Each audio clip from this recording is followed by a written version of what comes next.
how to steal fruits from other players in Grow a Garden.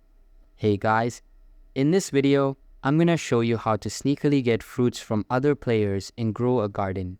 Alright, first find a player whose garden looks juicy. For example, I'm gonna use this player right here, and hey, if you're watching this, I'm really sorry. This is strictly for educational purposes. Now, sneak into their garden. Try not to get caught, it's more fun that way. Look around and find a valuable fruit. Click on the fruit you want and you'll see the option to buy it. Yeah, it's not free.